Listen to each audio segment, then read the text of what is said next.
Assalamualaikum warahmatullahi wabarakatuh. Bismillah, alhamdulillah, wassalatu wassalamu ala asyrofil anbiya'i wal mursalin wa ala alihi washabihi ajmain. Amma ba'du. Oke, pada pertemuan kali ini, pertemuan kedua, kita akan berbicara tentang tauhid sebagai intisari dalam Islam dan pengertian ilmu tauhid. Jadi di sini bicara tentang definisi tauhid. Yang pertama, tauhid itu berasal dari bahasa Arab yang berarti menjadikan sesuatu satu atau esa. Jadi kalau kita hubungkan ke dalam Al-Quran, mungkin kita akan bisa menemukan arti dari tauhid ini pada surat Al-Ikhlas ya. Jadi bagaimana di situ disebutkan bahwa Allah itu satu dan kita harus mengesahkan Allah. Kemudian berarti menjadikan, mengakui dan meyakini bahwa Allah itu esa. Kemudian secara terminologi, tauhid secara terminologi maksudnya adalah sebagai sebuah disiplin ilmu. Jadi ilmu yang mempelajari tentang keesaan Allah. Selain itu ada beberapa definisi tauhid yang dikemukakan oleh beberapa ulama. Yang pertama, Muhammad Abduh di situ menjelaskan bahwa tauhid itu adalah ilmu yang membahas tentang wujud Allah, sifat-sifat yang mesti ada padanya, sifat-sifat yang boleh ada padanya, sifat-sifat yang tidak boleh ada padanya. Kemudian membahas tentang para rasul untuk menetapkan keputusan mereka, sifat-sifat yang mesti dipertautkan kepada mereka, sifat-sifat yang boleh dipertautkan kepada mereka, dan sifat yang tidak mungkin ada pada mereka. Jadi tadi menurut Muhammad Abduh, ilmu tauhid ini mempelajari tentang wujud Allah, kemudian sifat-sifatnya yang harus ada dan tidak ada, kemudian juga terkait dengan Rasul, sifat yang harus ada dan tidak adanya. Kemudian yang kedua adalah menurut Muhammad Yusuf Musa.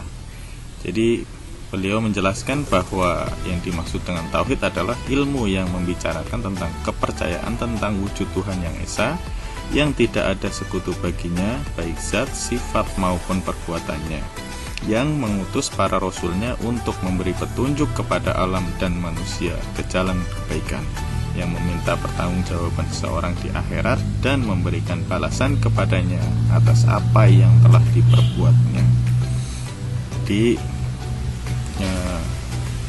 Ada sedikit perbedaan tadi dengan Muhammad Abduh, walaupun sebenarnya intinya hampir sama, tapi Muhammad Yusuf Musa lebih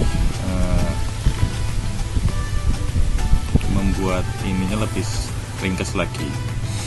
Kemudian ada definisi yang lebih ringkas lagi disampaikan oleh Muhammad Jasar, adalah ilmu yang membahas tentang kepercayaan atau akidah agama Islam dengan dalil-dalil yang meyakinkan. Jadi menurut Muhammad Jasar, tauhid adalah ilmu yang membahas kepercayaan atau akidah agama Islam dengan dalil-dalil yang meyakinkan. Kemudian ada juga menurut Ibrahim bin Sa'dullah, beliau menyebutkan bahwa ilmu tauhid adalah ilmu yang bertujuan untuk mengetahui Allah, mengimaninya, mengetahui apa yang wajib ada padanya dan apa yang mustahil ada padanya, dan segala sesuatu yang terkait dengan rukun iman yang 6. Jadi kalau Muhammad Jasar Ibrahim bin Sa'dullah ini, beliau menjelaskan bahwa ilmu tauhid adalah ilmu yang mempelajari tentang Allah, kemudian sifat-sifatnya yang harus ada dan tidak, kemudian dihubungkan juga terkait rukun iman yang 6. Jadi kalau secara ringkas, ilmu tauhid bisa kita definisikan sebagai ilmu yang membahas tentang wujud Allah dan segala yang bertalian dengannya berdasarkan dalil-dalil yang meyakinkan agar manusia dapat mengesahkan Allah. Jadi kita bisa ambil garis tengahnya adalah definisi yang ini. Jadi dari beberapa definisi tadi kita bisa ambil bahwa pengertian tauhid itu adalah segala hal yang membahas tentang wujud Allah dan segala yang terkait dengannya berdasarkan dalil yang meyakinkan agar manusia dapat mengesahkan Allah. Nah, ini urgensi perkuliahan tauhid adalah sehingga kita dalam perkuliahan ini masih memiliki arti penting, karena dalam kehidupan umat masih ditemukan beberapa kelemahan. Jadi yang pertama adalah kesalahpahaman tentang ajaran Islam. Ada mis tentang takdir dipahami sebagai ketentuan nasib dari Tuhan. Akibatnya menimbulkan apatisme atau fatalisme. Jadi sehingga orang tidak percaya lagi dengan ikhtiarnya, dia hanya ya udah semuanya takdir, jadi tidak ada inovasi, tidak ada yang lain sebagainya, karena terlalu ada mispengertian atau kesalahpahaman terkait pengertian takdir. Kemudian yang kedua adalah kecenderungan kepada perbuatan syirik atau menyekutukan Allah. Nah, jadi karena kurangnya ilmu tentang tauhid, tentang keesaan Allah, maka akhirnya mempercayai kekuatan-kekuatan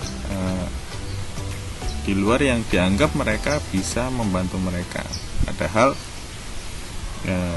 kalau kita ketahui secara mendalam lagi, dengan kita mempelajari tauhid, nanti kita akan paling enggak berkurang dalam pelaksanaan syirik dan lain sebagainya atau menyekutukan Allah. Jadi misalnya sakit, beli obat sembuh, maka kepercayaannya adalah pada obatnya, obat ini yang menyembuhkan, padahal itu hanya saran. Jadi perlunya atau pentingnya mempelajari tauhid sehingga kita tahu bahwa obat ini mungkin saat ini bisa menyembuhkan, tapi di lain waktu saat dengan sakit yang sama belum tentu dia bisa menyembuhkan kalinya. Jadi dengan kita percaya atau kita mempelajari tauhid ini, setiap kegiatan kita semua kita kembalikan dulu kepada Allah. Kemudian untuk mentauhidkan Allah diperlukan beberapa tahapan. Yang kedua ma'rifah, tasdiqullah, dan baru tauhidullah. Jadi perlu pengetahuan dulu, kemudian meyakinkan dulu, sehingga akhirnya kita dapat ke arah yang benar-benar kita yakin bahwa semua akan kembali kepada Allah. Kemudian objek kajian ilmu tauhid sendiri di sini saya petakan jadi 3 hal. Yang pertama, hal-hal yang berkaitan dengan Allah, yaitu sifat maupun perbuatannya. Kemudian hal-hal yang berkaitan dengan Rasulannya, sifat yang ada padanya. Kemudian hal-hal yang berkaitan dengan alam barzakh dan akhirat, misalnya hisab, surga dan neraka.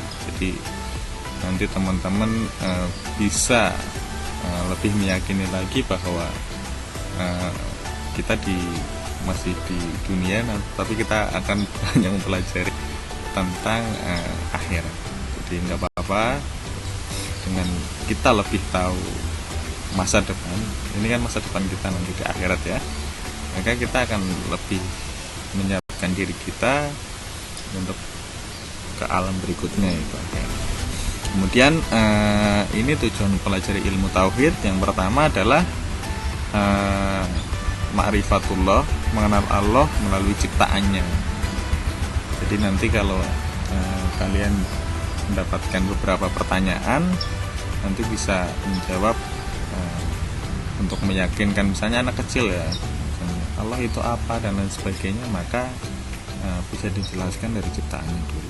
Kemudian atau misalnya orang-orang yang awam yang masih baru belajar Islam, nanti teman-teman bisa menjelaskan. Kemudian tasdiqullah adalah membenarkan dan meyakini adanya Allah dengan sifat kesempurnaannya. Jadi ini juga sangat penting untuk teman-teman sebagai bekal, terutama nanti saat teman-teman turun ke masyarakat, pasti banyak muncul, akan banyak sangat pertanyaan yang muncul terkait hal-hal tersebut. Jadi dengan teman-teman punya bekal ini, nanti bisa menjelaskan secara komprehensif. Kemudian tauhidullah adalah mengesahkan.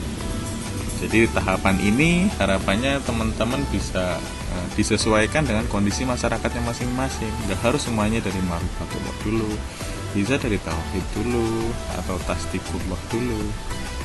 Dengan teman-teman sudah mempelajari ilmu tauhid ini secara komprehensif, teman-teman bisa mulai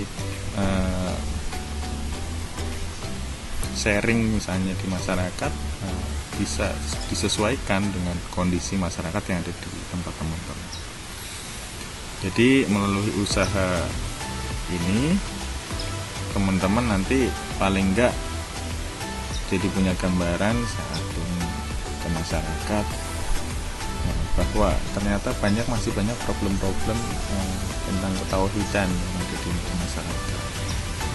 Buktinya masih banyak praktek-praktek syirik, musyrik dan lain sebagainya, menyekutukan Allah. Nah, ini kan tugas teman-teman nanti saat turun ke masyarakat. Kemudian ini beberapa hal yang perlu kita pelajari, yaitu tauhid zat, sifat, rububiyah dan usuliyah. Jadi pembahasan bab ilmu tauhid adalah zat Allah, sifatnya, perbuatannya, ketuhanannya. Jadi dari sini lahirlah tauhid zat, artinya mengesahkan Allah dari segi zatnya atau esensinya. Jadi bukan cara wujudnya ya. Misalnya kita kan kadang bayangkan bentuknya seperti apa, tapi yang kita lihat bahwa adanya alam semesta ini pasti ada yang menciptakan. Kemudian tauhid sifat artinya mengesahkan Allah dari segi sifat-sifatnya. Jadi kita nanti bisa mempelajari dari sifat-sifat Allah,